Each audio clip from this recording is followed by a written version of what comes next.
इस वीडियो में हम बायोलॉजी का हमारा जो एमसीक्यू सीरीज जो चल रहा है उसका ये पार्ट 5 होने वाला है, जिसमें हम लोग बायोलॉजी के महत्वपूर्ण क्वेश्चन को डिस्कस करेंगे, जो कि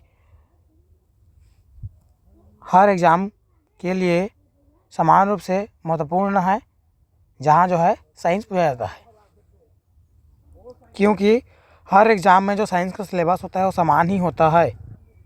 सिलेबस क्या रहता है? समान रहता है। तो चलते हैं क्वेश्चन पर। पहला क्वेश्चन है हमारा, कार्बोहाइड्रेट में कार्बन, हाइड्रोजन और ऑक्सीजन के बीच अनुपात होता है। मतलब हाइड्रोजन कार्बोहाइड्रेट में कार्बन, हाइड्रोजन और ऑक्सीजन का जो है अनुपात होता है, ये पूछ रहा है। कितना कितना अनुपात होता है ये पूछ रहा है ना। तो हमारा कार्बोहाइड्रेट के यदि हम लोग बात करें तो जो कार्बोहाइड्रेट होता है इसको हम लोग इस प्रकार से लिखते हैं। कैसा लिखते हैं? CXH2O इंटू वाई, ऐसे लिखते हैं, बाई वाई लिखते हैं। तो ये होगा, ये हमारा क्या होता है, कार्बोहाइड्रेट का जो है फार्मूला होता है। इसका कहने का मतलब ये है, हमारा क्या होता है, जो कार्बन रहेगा और जो ऑक्सीजन रहेगा, वो जितना कार्बन रहेगा उतना क्या रहेगा, ऑक्सीजन रहेगा। लेकिन इन लोगों का डबल रहता है, क्या हमारा हाइड्रोजन रहता है ना। जैसे कि देखिए हमारा क्या होता है, एक होता है C6H12O6, एक कार्बोहाइड्रेट है हमारा। इसको हम लोग बोलते हैं, क्या बोलते हैं, ग्लूकोज बोलते हैं। क्या बोलते हैं? ग्लूकोज बोलते हैं, है ना। तो यहाँ पर देखें तो कार्बन कितना है 6, ऑक्सीजन कितना है 6, और 6 दूनी कितना है 12। ठीक है, तो हमारा कितना हुआ, अनुपात हमारा कितना हो गया, 1:2 अनुपात कितना होता है 1। ठीक है, तो इसका देखें यदि तो ऑप्शन डी पर है ये, तो ऑप्शन डी जो है करेक्ट हो जाएगा इसका।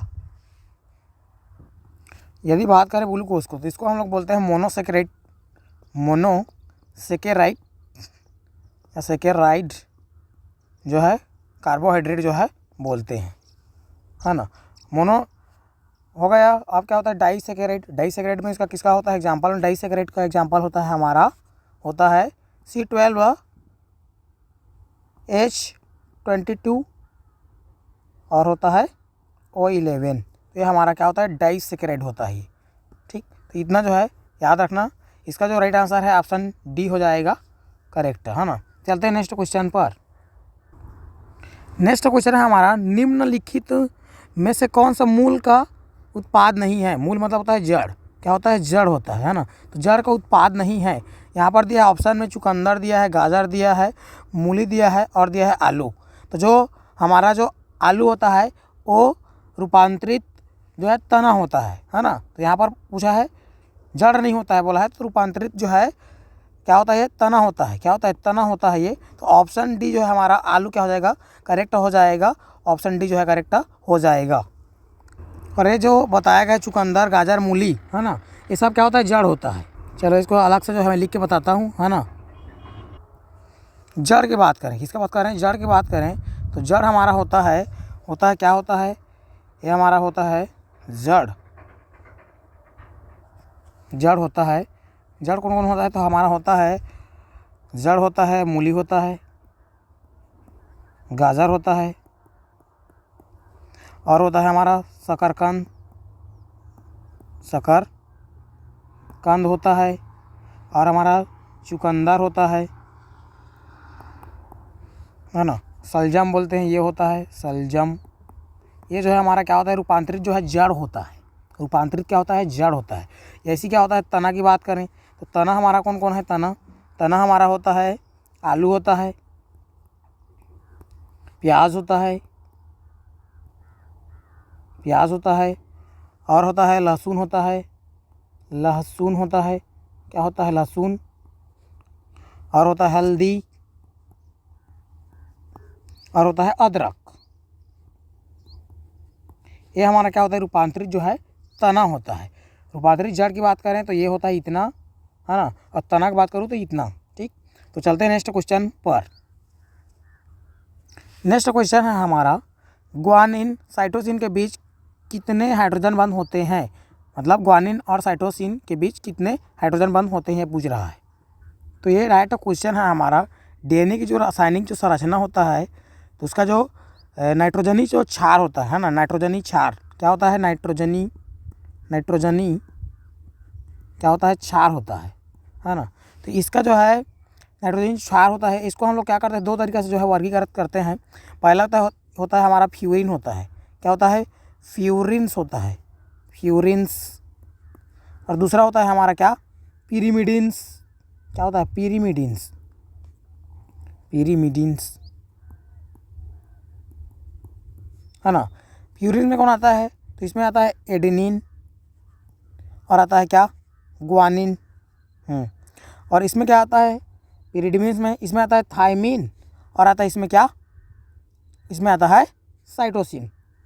तो पूछ रहा है यहाँ पर ग्वानिन और साइटोसिन, ग्वानिन और साइटोसिन ये रहा, तो इसके बीच कितने कितने जो है हाइड्रोजन बंध रहता है ये पूछ रहा है। तो ग्वानिन और साइटोसिन, या साइटोसिन या ग्वानिन लिख लो, है ना, क्या लिख लें, साइटोसिन लिख लें या ग्वानिन लिख लें, या ग्वानिन या साइटोसिन, एक दूसरे के ऐसे ही रहता है ये, है ना। तो इसके जो मध्य हमेशा क्या होता है, ट्रिबल, मतलब ट्रिबल जो है हाइड्रोजन बंध होता है, 3 होता है, क्या होता है, 3 होता है। तो ऑप्शन बी क्या हो जाएगा, करेक्ट हो जाएगा हमारा जो है करेक्ट आंसर। ग्वानिन और साइटोसिन के मध्य कितने हाइड्रोजन बंध होते हैं, तो कितने होते हैं, 3 होते हैं। और याद रखना एडेनिन, क्या, एडेनिन और जो है थायमिन के मध्य हमेशा 2 जो है हाइड्रोजन बंध रहता है, ये जो है हमको याद रखना है। यह हमारा नाइट्रोजनी क्षार, डीएनए के जो रासायनिक संरचना होता है उसको हम लोग 3 तरीके से बांटते हैं। एक होता है शर्करा, दूसरा होता है नाइट्रोजनी क्षार और तीसरा होता है फास्फेट समूह, है ना। तो उसमें से क्वेश्चन है, और ग्वानिन और एडेनिन के मध्य जो है रहता है बॉन्ड, कितना, ट्रिपल बॉन्ड रहता है हाइड्रोजन बंध का, है ना। तो ये जो है हमको याद रखना है, इसका आंसर क्या हो जाएगा, ऑप्शन बी जो है करेक्ट हो जाएगा। चलते हैं नेक्स्ट क्वेश्चन पर। क्वेश्चन है हमारा, निम्नलिखित में से किस कोशिकांग को कोशिका का प्रोटीन कारखाना कहा जाता है, मतलब बोला जाता है सीधा प्रोटीन फैक्ट्री किसको कहते हैं, किस कोशिकांग को कहते हैं, ये पूछ रहा है क्वेश्चन में। तो हम सब जानते हैं जो राइबोसोम होता है इसको हम लोग क्या बोलते हैं, प्रोटीन फैक्ट्री बोलते हैं। तो ऑप्शन हमारा डी जो है करेक्ट हो जाएगा। इसी को हम लोग क्या बोलते हैं, प्रोटीन कारखाना बोले, प्रोटीन फैक्ट्री बोले, इसी को हम लोग जो है बोलते हैं। यहाँ पर दिया है हरित लवक, इसको हम लोग बोलते हैं कोशिका का रसोई घर, क्या बोलते हैं, इसको बोलते हैं हम लोग कोशिका का रसोई घर बोलते हैं, रसोई घर, रसोई घर कोशिका का। लाइसोसोम को क्या बोलते हैं, आत्महत्या की थैली बोलते हैं, क्या बोलते हैं, आत्महत्या की थैली, आत्महत्या की थैली। इसी को हम लोग बोलते हैं क्या, एटम बम के नाम से भी जानते हैं इसको, क्या, एटम बम के नाम से भी जानते हैं।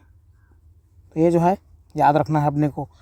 माइटोकॉन्ड्रिया, इसको हम लोग बोलते हैं, क्या बोलते हैं, इसको आप जो है कमेंट पर बताना, क्योंकि जो है पिछले वीडियो में इसको बता चुका हूँ मैं, ठीक। तो इसका जो है राइट आंसर, इस क्वेश्चन का राइट आंसर क्या हो जाएगा, ऑप्शन डी जो है करेक्ट हो जाएगा।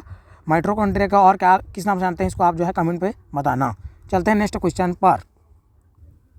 नेक्स्ट क्वेश्चन है, वाटसन तथा क्रिक 1953 द्वारा किया गया डीएनए मॉडल है।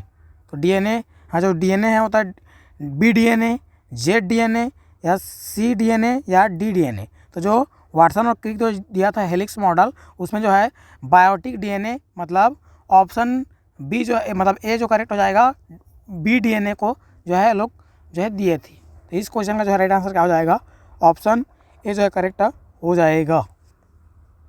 इसमें याद रखना जो हमारा क्या होता है, डीएनए होता है ना, क्या होता है, डीएनए होता है।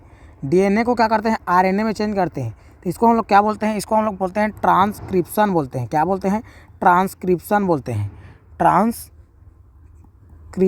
बोलते हैं, ठीक। और क्या होता है, आरएनए से, मतलब उल्टा आरएनए से क्या करेंगे, डीएनए बनाएंगे।